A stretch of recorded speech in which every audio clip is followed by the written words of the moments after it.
nossa boca, de onde podem sair palavras boas, bonitas, palavras edificantes, glorificações a Deus, ou podem sair malícias, palavrões, palavras destrutivas, fofocas, coisas ruins. Oi gente, tudo bem? A paz será bem? Meu nome é Isabela e sejam muito bem-vindos. Bom, eu acho que vocês já entenderam o que eu vou falar hoje, né? Nossa boca. Bom, gente, esse vídeo ficou muito longo.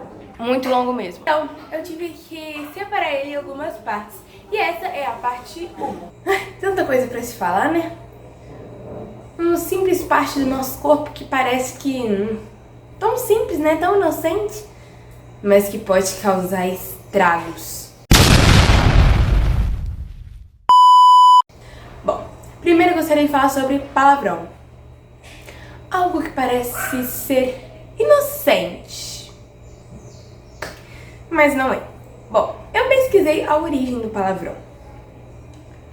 A origem dos palavrões pode estar relacionada com a religião, principalmente na Idade Média, quando blasfemar o nome de Deus era considerado o pior palavrão. Naquela época acreditava-se que Deus ficava furioso e que usar o nome de Deus de forma blasfema era uma forma negativa de discurso. E realmente, blasfemar contra Deus não é algo bom e não devemos dizer o nome dele em vão. Algumas expressões que surgiram na Idade Média e que podem ser consideradas palavrões são os juramentos que envolviam as partes do corpo de Cristo. Palavrões são palavras ou expressões que ultrapassam o limite cultural e têm o potencial de ofender. Eles podem ser usados para expressar sentimentos como raiva, indignação, medo, surpresa, dor e alegria. Foi nessa época que surgiram expressões como vai pro coisa ruim. Com o tempo, após as crenças religiosas perderem valor expressivo, novas expressões foram sendo criadas, principalmente ligadas à sexualidade e ao corpo humano. Palavrões podem parecer inocentes, mas não são. Bom, eu vou ler Tiago 3, 2 a 12. Porque todos tropeçamos em muitas coisas. Se alguém não tropeça em palavra, o tal é perfeito e poderoso para também refrear todo o corpo. Porque, gente, a língua é a coisa mais difícil da gente controlar. Então, se a gente controla a língua, a gente controla o corpo inteiro, né? Ora, nós pomos freio nas bocas dos cavalos para que nos obedeçam e conseguimos dirigir todo o seu corpo. Vede também as naus, que sendo tão grandes e levadas por impetuosos ventos, se viram com um bem pequeno leme para onde quer a vontade daquele que as governa. Então a gente controla a boca do cavalo, mas a gente não consegue controlar a nossa própria boca. Assim também a língua é um pequeno membro. E gloria-se de grandes coisas. Vede quão grande bosque um pequeno fogo incendeia. Olha só, imagina um bosque bem grandão assim. Um foguinho pequenininho. Um fósforozinho colocou fogo ali. Daqui a pouco tá o bosque inteiro queimando. Agora pensa na nossa língua. Agora pensa na maior parte do nosso corpo, que é o que? A pele. Que ela é um órgão, é o maior órgão do nosso corpo. A língua é pequenininha, não é? Mas ela pode causar estragos no nosso corpo inteiro e no corpo inteiro de outra pessoa. A língua também é um fogo, como um mundo de iniquidade.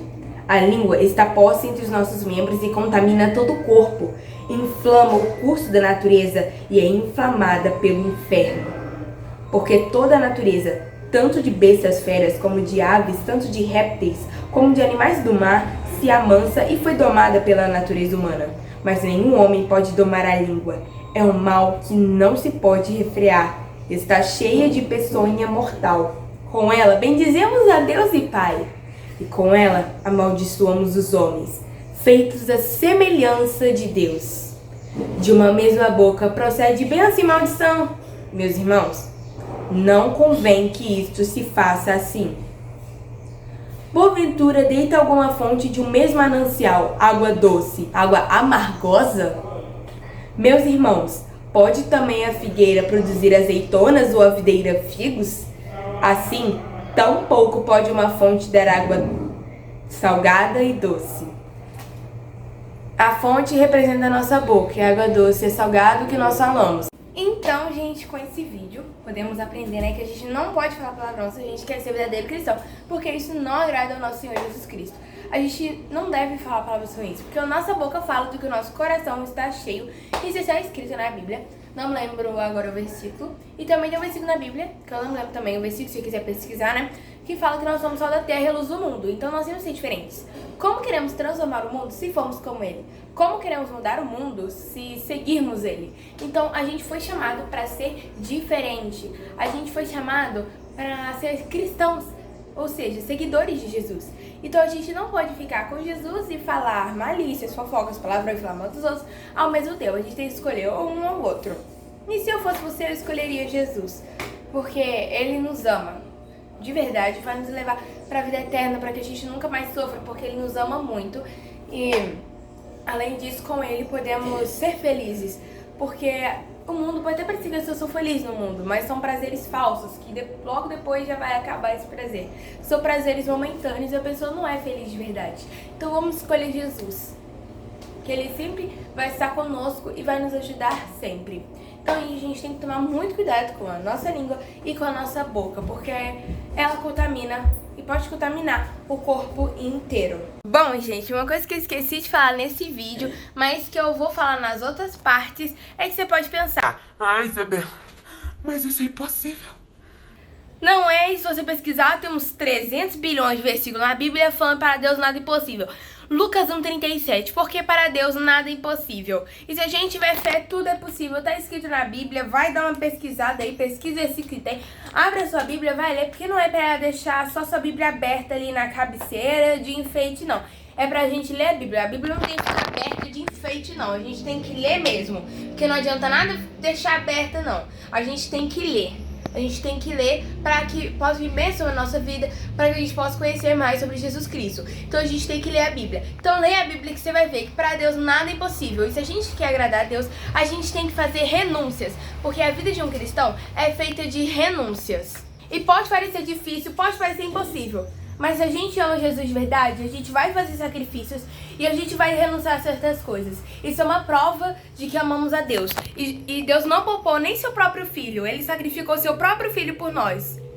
Ele deu o melhor que ele tinha por nós. Então por que a gente não pode dar o melhor que a gente tem pra Deus? Por que a gente não pode dar o nosso coração, a nossa boca? Por que a gente não pode dar as nossas palavras pra Deus? Então, mas é muito difícil, Isabela. Olha o que Jesus passou por você. Por que você não pode fazer essa pequena renúncia? Porque é pequena. Pequena renúncia e esse pequeno sacrifício, sendo que Jesus morreu na cruz por você. Literalmente morreu na cruz por você. Passou por torturas, literalmente por você. Como sacrifício por você.